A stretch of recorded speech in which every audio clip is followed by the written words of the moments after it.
Coach, I think some have wondered what's it going to be like when they click on all cylinders. I guess we found out tonight. Man, I tell you what, I tell you what, I'll be a super rich man if I could ball that up and just come out on display. But it started with our defense, Chuck. I thought our defense has been really getting better each and every game, and so now we come out and we shoot the basketball. Antoine Bell, I just told him in the locker room, he had it going, and we know it. I mean, it just seemed like if he had thrown it in backwards, it was going in. It was one of those nights for the Razorbacks. But I go back and talk about our seniors, what they meant to this team. Our guys sent them out in style, and those guys were very instrumental in what took place tonight. Some pretty incredible numbers, Coach. 37 baskets, 27 assists, only 6 turnovers. You can't dial it up any better than that. That's what you want to call hog ball, fastest 40 minutes of hell. That's what that is, sharing the basketball, defensively fixing things on defense. 19 for 20 from the free throw line. I mean, it's amazing. 17 threes, but more important, like you said, the 27 assists. That means that, you know what, we had great ball movement and guys played unselfish.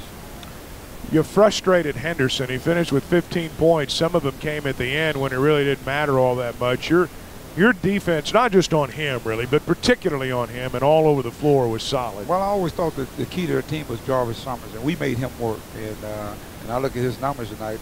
And he played a lot of minutes, and I thought fatigue was a big factor in it. But I thought our defense was good. But Henderson, he's a guy you got to limit those touches, and when he does touch it, you got to have 2 people around him. He's capable of getting big numbers. But our guys were kind of in sync with one another and getting a hand in his face and playing great defense. Again, those seniors, Cody, Mardrake, because he had a senior night, man, tonight. That was great to see. Ricky Scott, Fred Gully, Kiko. To me, those guys set the tone, and what a night it was. You had an opportunity to put them on the floor, all 5 together, there toward the end of the ball game. Talk a little bit about that, if you would. Well, it didn't look good. I know that. One, because they were cold. I think they had been sitting there for a while. But it was kind of. I tell you what, you know, as a coach, and you can get a chance to do that in the senior game. That's some of those guys remember the rest of their lives. I mean, in front of these great fans here, and they get a chance to go out and perform, and then you're coming out, and now you're getting a standing ovation. I mean, that's a feeling that and a memory they'll have in their mind for a long time. You went deep into your bench tonight, played some guys that hadn't played in a while. You're on the verge, though, of moving toward the conference tournament, and I wonder about guys like that, the need for them. If you have to win, say, 4 games in 4 days, or even 3 games in 3 days, you're going to need to go deep. Well, you look at a guy like Jacory. I mean, Jacory had played great for us, especially in that first half, and I've been trying to get him in there, but we have some guys that have been playing so well, a unit that's playing so well. I thought Kyle Madden played magnificent tonight.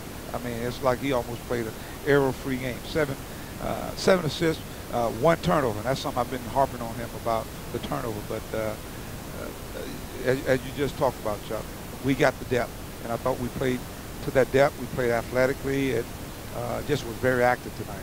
A couple more points before we let you go. You've talked a lot about players doing what's necessary to win. I look at Portis's line tonight. Not a lot of offense. 1 of 4 from the floor, 4 points. But Coach, he had 5 assists, 3 blocks, 3 steals. He helped you win in ways other than scoring. Well, that just tells you he understands the game. You know, some nights he know, hey, it probably was the senior night, Antoine Bell's night, and but I could do something to help the team. I mean, he getting rebound, outlet, like Wes Unseld. I mean, he throwing it out there, and guys getting and ones. So it was.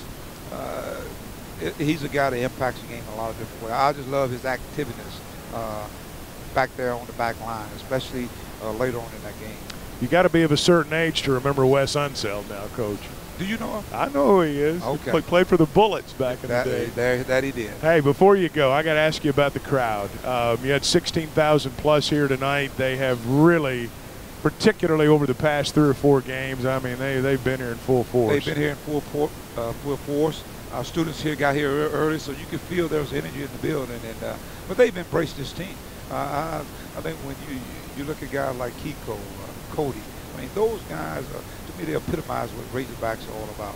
I mean, you know what? We may not be the most talented team, but I'll tell you what, we're going to leave it all on the floor. Blood, guts, and tears. And that's what we're seeing on display. Each and every night these guys are coming out. They're leaving everything on the floor. And Razorback fans, all the ones here, the ones across this state, across the nation, they appreciate that. And this is the time, Chuck, when you want to be trending and playing good basketball. And our guys are playing with a lot of confidence right now. Well, Coach, it was one great show tonight. Fun to watch. Well, thanks, Chuck. Appreciate it. Go Thanks Hogs. for being with us. Mike Anderson joining us here at the scorer's table. Hogs winning 110-80.